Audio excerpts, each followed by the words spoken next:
नमस्कार मित्रांनो, आपल्या सर्वांचे पुन्हा एकदा माझ्या लाईफ विथ सायन्स या चॅनलवर स्वागत आहे. आज आपण वर्ग 10वी मधील इफेक्ट ऑफ इलेक्ट्रिक करंट हा टॉपिक समजून घेणार आहोत. सर्वात आधी आपल्याला हे जाणून घ्यायला हवे इलेक्ट्रिक करंट नेमकं असते काय आणि आपल्या अवतीभोवती त्याचा इम्पॉर्टन्स काय. आपल्या डे टू डे लाईफ मध्ये सकाळी उठल्यापासून तर झोपेपर्यंत आपण जे काही इलेक्ट्रॉनिक डिव्हाइस यूज करतो, ज्यामध्ये स्मार्टफोन पासून टीव्ही पासून त्या व्यतिरिक्त जे काही अनदर डिव्हाइसेस आहेत लाईक फॅन, हीटर, ट्यूबलाइट, हे सर्व इलेक्ट्रिक करंटवर चालतात. आणि जर आपण बघितलं तर जेव्हा आपण लाईटला ट्यूबलाइटला इलेक्ट्रिसिटी प्रोव्हाइड करतो तेव्हा तिथे लाईट एनर्जी तयार केली जाते, इलेक्ट्रिक एनर्जी लाईट एनर्जीत कन्वर्ट होते आणि याला आपण असं म्हणू शकतो lightning effect of electric current. तेच आपण फॅनला जेव्हा पाहतो तेव्हा फॅन मध्ये इलेक्ट्रिसिटी दिल्यानंतर फॅन फिरायला लागतो, मेकॅनिकल एनर्जी तयार केली जाते. आणि इथं जर आपण बेसिक प्रिन्सिपल पाहिलं तर तिथं कुठेतरी इलेक्ट्रोमॅग्नेटिक इंडक्शन म्हणून एक प्रिन्सिपल कामात येते, ज्यामध्ये इलेक्ट्रिसिटीद्वारे मॅग्नेटिक इफेक्ट प्रोड्यूस केला जातो आणि ते device magnetic effect of electric करंटवर वर्क करते. तसं आपण सकाळी अंघोळीला जेव्हा पाणी गरम करतो हीटरच्या मदतीनं तेव्हा आपण इलेक्ट्रिसिटी देतो आणि तिथं हीट तयार केली जाते. तर याला heating effect of electric current असं म्हणत असतात. Electricity nothing but electric energy, nothing but flow of electron through the conductor by external potential. जेव्हा एखाद्या कंडक्टर मधून इलेक्ट्रॉन फ्लो होतात, चार्ज फ्लो होतात, तेव्हा आपण म्हणतो करंट तिथं फ्लो होत आहे. चला तर मग आज आपण वर्ग 10वीतील पहिला टॉपिक इलेक्ट्रिसिटी संबंधित heating effect of electric current समजून घेणार. सो डेफिनेशन काय राहणार तुमची? When a resistor is connected in an electrical circuit, heat is produced in it due to the current. This is known as heating effect of electric current. म्हणजे जर एखाद्या electric circuit मध्ये resistor connect केलं तर त्या रेजिस्टरच्या across heat produce होते आणि याला हिटिंग इफेक्ट म्हणतात.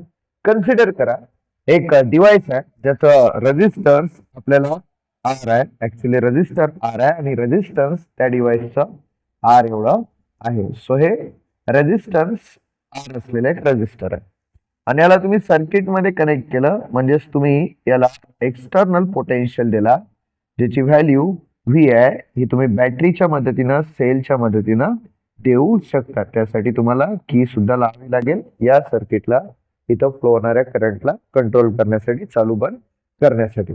सो हे एक्सटर्नल पोटेन्शियल डिफरन्स आहे, ज्याची व्हॅल्यू व्ही आहे. ही तुमची की आहे जी तुम्ही क्लोज केलेली आहे आणि यामुळे इथं करंट फ्लो होणार पॉझिटिव्ह एंड पासून निगेटिव्ह एंड पर्यंत. करंट फ्लो होतो म्हणजेच काय, इलेक्ट्रॉन जातात आणि रिअलिटी मध्ये इलेक्ट्रॉन निगेटिव्ह टर्मिनल पासून पॉझिटिव्ह टर्मिनल पर्यंत जात असतात. लेट आय हा करंट आर या रेजिस्टन्स मधून फ्लो झालेला आहे टी या टाइमासाठी. इथं आपण टाइम किती कन्सिडर करणार आहे? टी कन्सिडर करणार.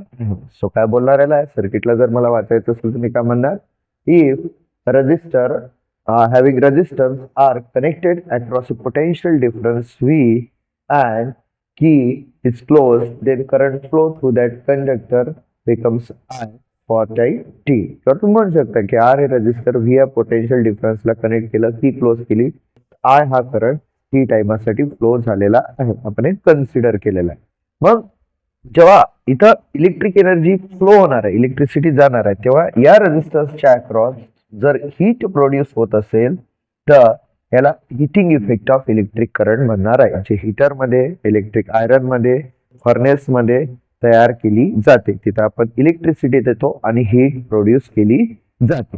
मग आता किती हीट प्रोड्यूस होणार त्याची बघा 3 फॉर्म्युलाज आहेत. पहिला formula, heat produce around the resistor is equal to VIT. V stand for potential difference, I stand for current and T stand for, लक्षात ठेवायचं टाइम. हा तुमचा पहिला फॉर्म्युला आहे heating effect of electric current. Second formula येतो H is equal to I square RT. जर तुम्ही या फॉर्म्युल्यामध्ये थोडाफार बदल केला, क्लास 9 शी संबंधित काही बेसिक फॉर्म्युलेज तुम्ही ऍड केले, जसं V is equal to I R आणि ही व्हॅल्यू व्ही च्या जागी ठेवली तर H इज इक्वल टू येणार I स्क्वेअर RT आणि याला Joule's law of heating effect असं म्हणतात.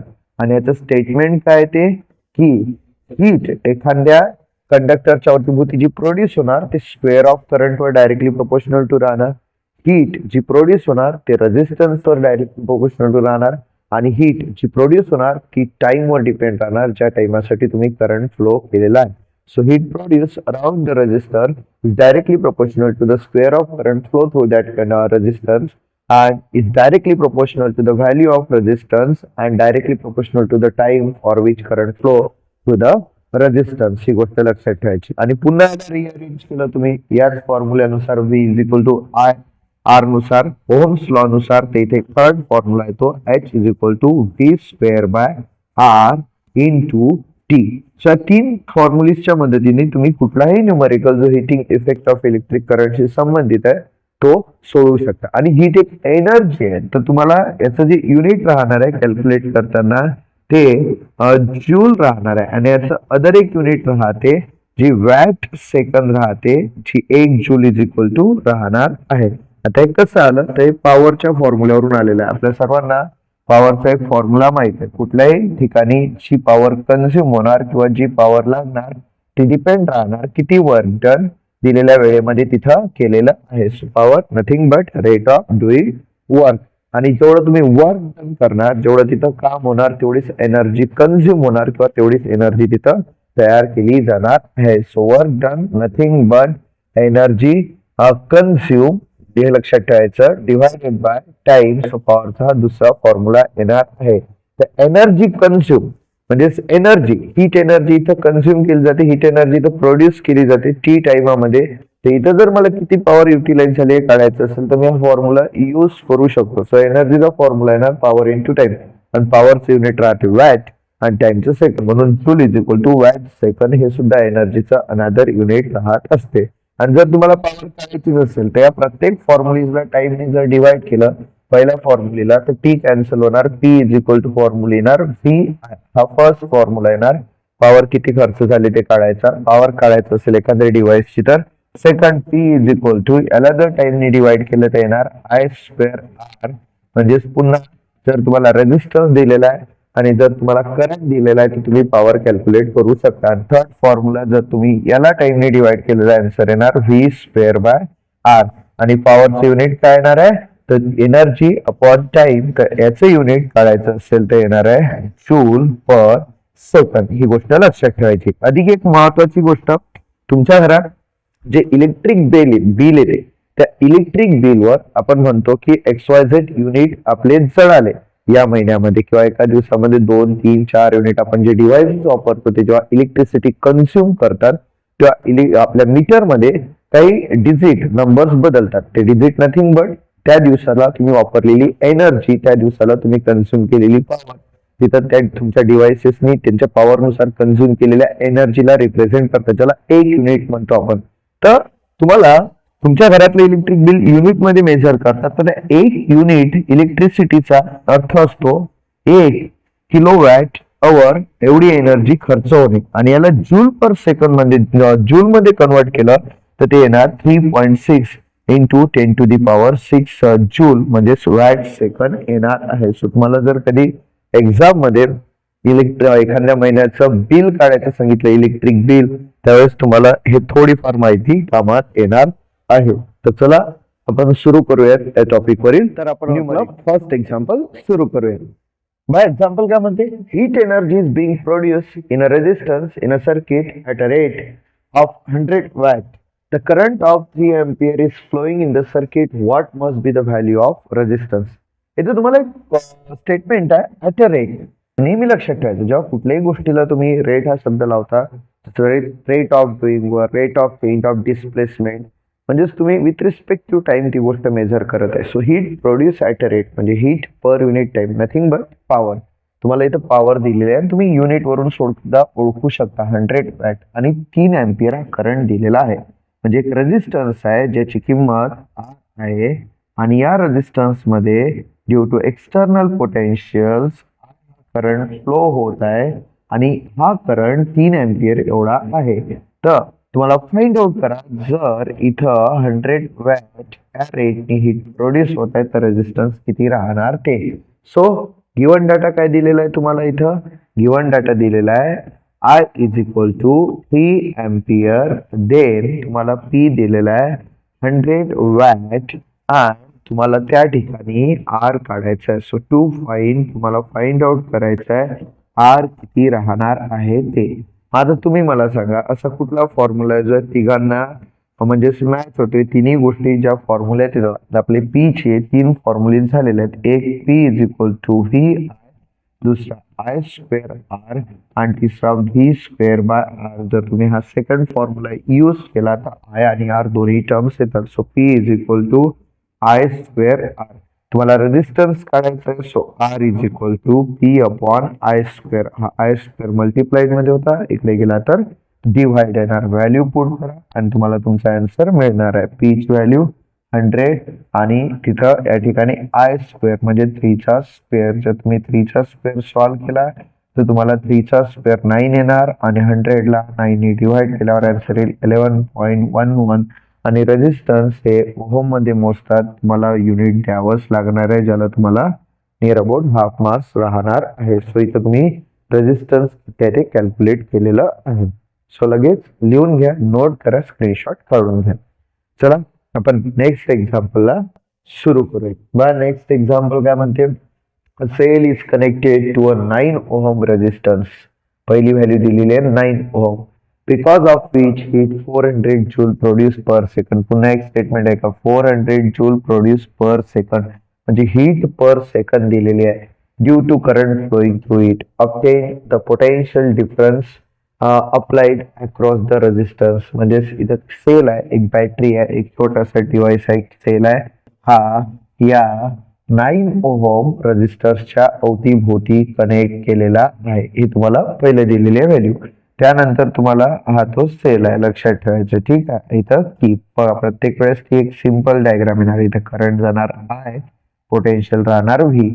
तुम्हाला काय म्हणते की पोटेन्शियल डिफरन्स काढायचं आहे, किती आहे हे व्ही कॅल्क्युलेट करायचं आहे. आय सुद्धा विचारले जाऊ शकते. आणि 400 जूल हीट इथं प्रोड्यूस केली जात आहे. किती प्रोड्यूस केली जात आहे 400 जूल पर सेकंड. मग आता इथं जूल पर सेकंड दिलेलं आहे, म्हणजे तुम्ही हीट 400 जूल लिहू शकता आणि टाइम 1 सेकंड लिहू शकता किंवा डायरेक्ट पॉवर लिहू शकता. Power is equal to 400 joule per second, nothing but watt. मला पॉवर दिलेली आहे आणि आर तुम्हाला दिलेला आहे. सो आर दिलेला आहे 9 ओहम. फाइंड आउट काय करायचं आहे आपल्याला या ठिकाणी, फाइंड आउट करायचं आहे किती पोटेन्शियल डिफरन्स लागणार ते. पुन्हा पॉवरचे 3 फॉर्म्युले आहेत. P is equal to V I, जिथं तुम्हाला इथं यूज होणार नाही कारण आय बद्दल आपल्याला कुठलीही माहिती दिलेली नाही. P is equal to I square R, इथं सुद्धा याला यूज करायचं नाही, आय काढायचा सांगितला नाही. P is equal to V square by R. तुम्हाला इथं पी दिलेला आहे, आर दिलेला आहे, व्ही काढायचा आहे. हा फॉर्म्युला यूज होईल. लिहा इथं व्ही नो आम्हाला माहित आहे. P is equal to V square by R आणि इथं व्ही ची किंमत तुम्हाला काढायची आहे. सो हा आर डिवाइड आहे, इकडे गेला तर multiplied. So V square is equal to P into R. Values put करा. V square is equal to P ची व्हॅल्यू आली आहे 400 जूल पर सेकंड. आर तुम्हाला आलेला आहे 9. आता इथं कॅल्क्युलेट करा किती होणार आहे. जर सॉल्व्ह केलं तुम्ही 9 नम चुकीत होणार नमदोनेटर 29 नम चुकीत होणार आहे 36. सो इथं 36 आणि 2 शून्य जसेच्या तसे. पण ही स्क्वेअरची किंमत आली. इथं तुम्ही काय करणार आहे, take square root. Square root तुम्ही घेणार आहे आणि जर तुम्ही स्क्वेअर रूट घेतलं तर काय येणार बघा इथं answer. Take square root. So V is equal to in root of 3600 आणि स्क्वेअर रूट काढल्यानंतर 3600 इन नियर अबाउट 60चं स्क्वेअर रूट राहणार आहे. सो तुमची व्हॅल्यू आलेली आहे आणि युनिट राहणार आहे व्होल्ट. व्हीनी सुद्धा दाखवलं तरीही चालते. पोटेन्शियल डिफरन्स व्होल्टने मेजर करतात, करंट एम्पियरनी, हीट जूलनी, heat per rate, per unit rate, per unit time म्हणजेच rate of doing work or rate of heat produce हा जूल पर सेकंड म्हणजेच वॅटनी मेजर केला जातो. सो आय होप सो तुम्हाला हे न्यूमरिकल समजलं असेल. काय अडचण आल्यास नक्कीच कमेंट सेक्शन मध्ये सांगावं. सो स्क्रीनशॉट काढून घ्या किंवा लगेच नोटबुक मध्ये लिहून घ्या. आपण नेक्स्ट न्यूमरिकलला सुरुवात करत आहोत. आपलं 2 न्यूमरिकल्स कंप्लीट झालेले आहेत आणि 3rd न्यूमरिकल सुरू करत आहोत. बघा, who will spend more electric energy 500 watt TV set in 30 minutes or 600 watt heater in 20 minutes. तुम्हाला 2 डिव्हाइस दिलेले आहे, एक टीव्ही सेट दिलेला आहे, एक हीटर दिलेला आहे. क्वेश्चन सिंपल आहे. हा बोर्डाच्या पेपर मध्ये या आधी आलेला क्वेश्चन आहे. तुम्हाला सांगितलं कोण जास्त एनर्जी प्रोड्यूस करणार. आता मी तुम्हाला सांगितलेलं आहे की energy E into is equal to formula आहे पी इंटू टी. तुम्हाला इथं पॉवर दिलेली आहे टीव्ही सेटची 500 वॅट आणि टाइम दिलेला आहे 30 मिनिट्स. तुम्हाला मिनिट्स सेकंड मध्ये रूपांतरित केलं तरीही चालते अशा न्यूमरिकल्स मध्ये, कारण इथं फक्त सांगायचं आहे कोण स्पेंड करणार जास्त. जर तुम्हाला म्हटलं असतं की एसआय युनिट मध्ये कॅल्क्युलेट करा तर मिनिटचं सेकंड करावं लागलं असतं. आणि जर तुम्हाला युनिट मध्ये विचारलं असतं इलेक्ट्रिक युनिट मध्ये तर तुम्हाला वॅटचं किलोवॅट करावं लागलं असतं. पण आपण इथं डायरेक्ट कॅल्क्युलेट करू आणि इथं हीटरची 600 वॅट पॉवर दिलेली आहे 20 मिनिट्स. सो इथं डायरेक्ट मी सोडवणार without given data. So for TV set मला टीव्ही सेट बाबतीत क्वेश्चन विचारला तर टीव्ही सेटची पॉवर दिलेली आहे 500 वॅट आणि टाइम टीव्ही सेट साठी दिलेला आहे 30 मिनिट्स. तर मी एनर्जी कॅल्क्युलेट केली तर समजा E TV set is equal to power into time. So power 500 into 30 minutes. So इथे आन्सर काय येणार आहे 5 इंटू 3 किती ना 15 आणि पुन्हा 3 शून्य इथे राहणार वॅट मिनिट. एवढी तुम्हाला आन्सर मिळणार आहे.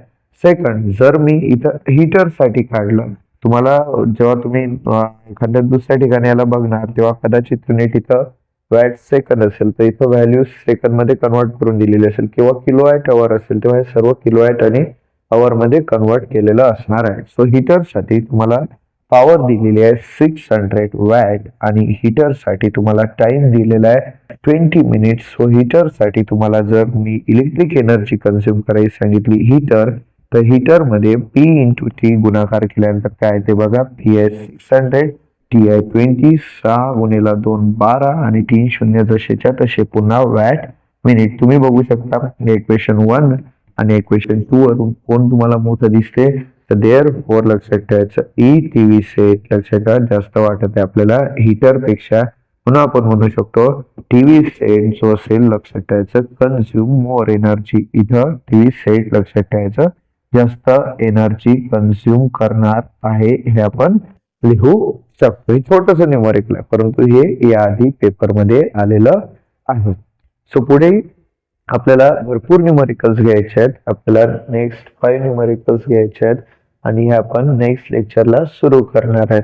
तर लगेच चॅनल सोबत जुळून राहण्यासाठी आणि 10वी स्टेट बोर्डचे क्वेश्चन पेपर एनसीईआरटी बोर्डचे सुद्धा न्यूमरिकल सोबतच बऱ्याचशा ऍक्टिव्हिटीज साठी चॅनलला सबस्क्राईब करा आणि व्हिडिओ आवडला असेल तर नक्कीच लाईक करा आणि आपल्या फ्रेंड सर्कल मध्ये किंवा नातेवाईकांमध्ये जर कोणी वर्ग 10वीत असेल तर त्याची मदत व्हावी यासाठी हा व्हिडिओ त्यांना नक्कीच शेअर करा. भेटूया पुढच्या व्हिडिओज मध्ये. Tata, bye bye and see you.